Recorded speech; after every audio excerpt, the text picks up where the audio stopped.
राममूर्ति नाम के एक पहलवान हो गए। वे बचपन से ही शाकाहारी और ब्रह्मचारी थे। उस समय यूरोप में यूजेन सैंडो नाम का एक पहलवान था। उसे अपनी ताकत का घमंड था।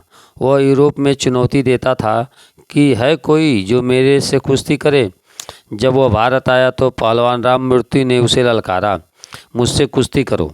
सैंडो ने सोचा कि मैं तो इतने अंडे इतना मांस खाता हूँ, यह करता हूँ तो भी मेरे 50 मन 1850 किलो वजन उठाने की ताकत है और यह 150 मन यानी 5550 किलो वजन उठा लेता है। तो उसने बहाना बनाया कि मैं हिंदुस्तानियों से नहीं लड़ूंगा। फिर राममूर्ति बाल गंगाधर तिलक से मिले। उन्होंने कहा, वह बहाना बना के भागता है तो तुम अपना सर्कस खोलो और लोगों को बताओ कि अंडा मांस खाए बिना भी व्यक्ति स्वस्थ और मजबूत हो सकता है। अपने में बल है, वह बल प्राण बल से और खुराक पचाकर पुष्ट होने की जागृत होता है।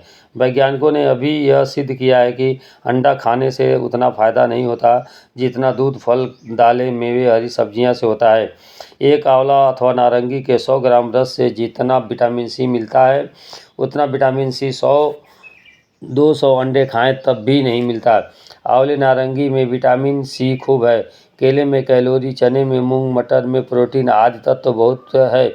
फिर खामखा लोग मुर्गी के अंडे और बच्चे खा के मुर्गी जैसे मन के हो जाते हैं। उनके बच्चे भी मुर्गी जैसे हैं, चैं चैं करते रहते हैं, थोड़ी थोड़ी बात में चिढ़ जाएंगे, घबरा जाएंगे और जिनका मांस खाया फिर जब वे चोचे मार के बदला लेंगे तब ऊपर से यमराज हंटर ठोकेंगे तब पता चलेगा। सात्विक खुराक से व्यक्ति पुष्ट रहता है। भीम अंडा खाते थे क्या?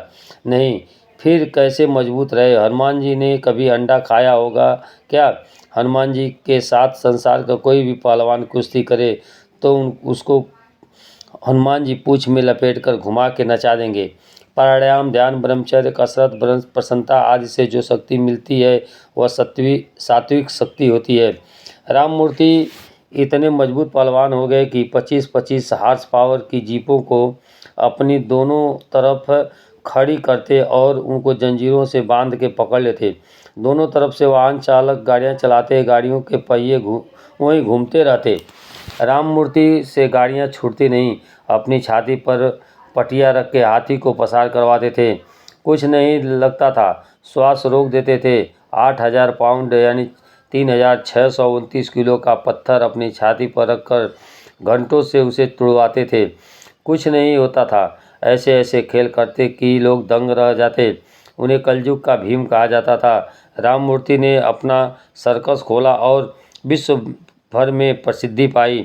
इसमें उन्हें बहुत धन मिला, परंतु उन्होंने पूरा धन देश की आज़ादी के लिए चला रहे आंदोलनों के हेतु दान कर दिया।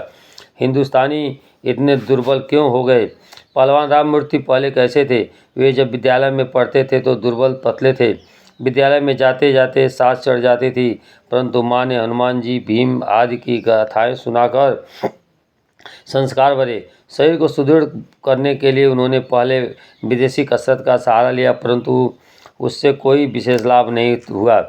फिर उन्होंने सुबह उठकर खुली हवा में दौड़ लगाना, सूर्य की किरणों में योगासन, प्राणायाम करना, दंड बैठक लगाना आज चालू किया, जिससे धीरे धीरे उनका शरीर मजबूत होने लगा। एक बार उन्होंने देखा कि अंग्रेज अमलदार सिपाही बहू बेटियों का मखौल उड़ा रहे हैं और कोई हिंदू कुछ बोल नहीं रहा है। यह देखकर उनको बड़ा दुख हुआ। उन्होंने माँ से जाके पूछा कि हम हिंदुस्तानी में भगवान को मानने वाले लोग इतने दुर्बल क्यों हो गए?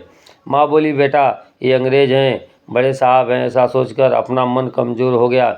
उन दुर्जन लोगों ने हमारी कमजोरी का फ़ायदा उठाना शुरू किया।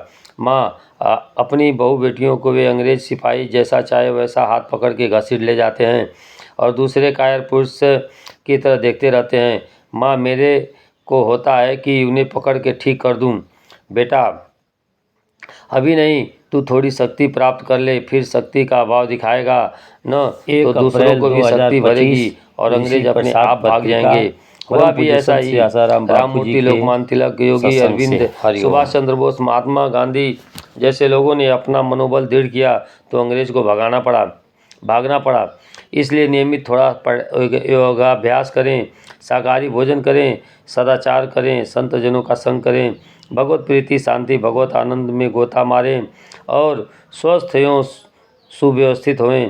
भगवान नाम जप करते हुए हाथ ऊंचे करके हाथ से प्रयोग करें। इससे सारे के सारे तनाव छू और जीवन धन्य हो जाएगा।